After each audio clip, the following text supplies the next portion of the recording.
चमत्कारिक मंत्र सुनाने वाले हैं। शनिवार के दिन इस मंत्र का जाप या श्रवण करने से कुंडली में शनि ग्रह शांत होते हैं और शनि की 7.5 व ढैया का प्रभाव कम होता है। साथ ही जो भक्त श्रद्धा भाव से इस मंत्र का जाप या श्रवण करते हैं तो शनि देव उन पर कृपा बरसाते हैं।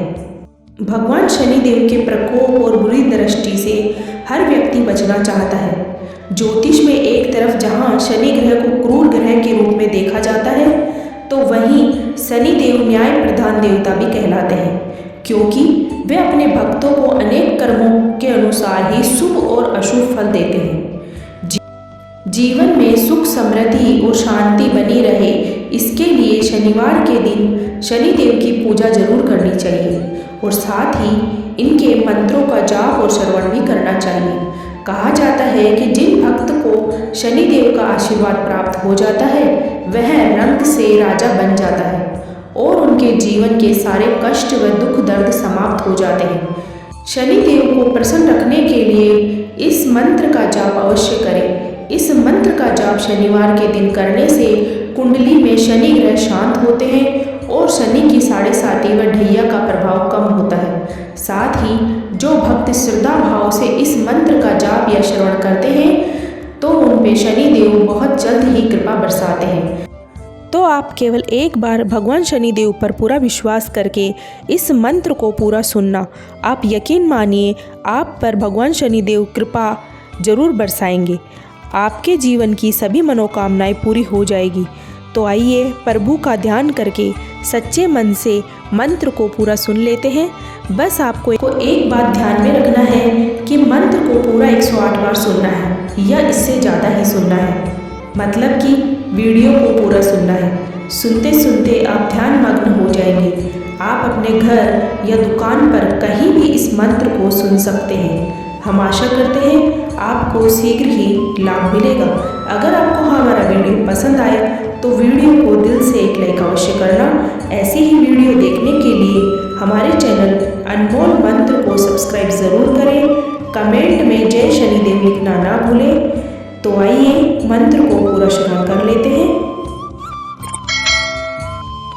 ओम प्रां प्रीं प्रौं सत्सनिश्चराय नमः। ओम प्रां प्रीं प्रौं सत्सनिश्चराय नमः।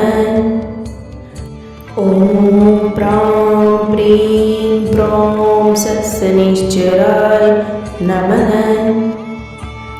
ओम प्रां प्रीं प्रौं सत्सनिश्चराय नमः।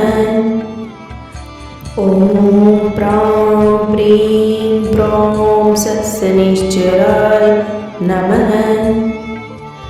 ओम प्रां प्रीं प्रौं सत्सनिश्चराय नमः। ओम प्रां प्रीं प्रौं सत्सनिश्चराय नमः। ओम प्रां प्रीं प्रौं सत्सनिश्चराय नमः। ओम प्रां प्रीं प्रौं सत्सनिश्चराय नमः। ओम प्रां प्रीं प्रौं सत्सनिश्चराय नमः।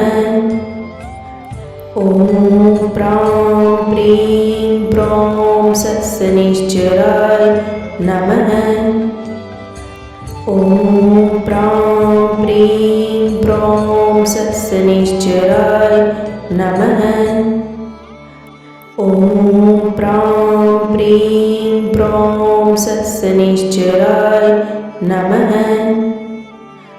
ओम प्रां प्रीं प्रौं सत्सनिश्चराय नमः। ओम प्रां प्रीं प्रौं सत्सनिश्चराय नमः। ओम प्रां प्रीं प्रौं सत्सनिश्चराय नमः।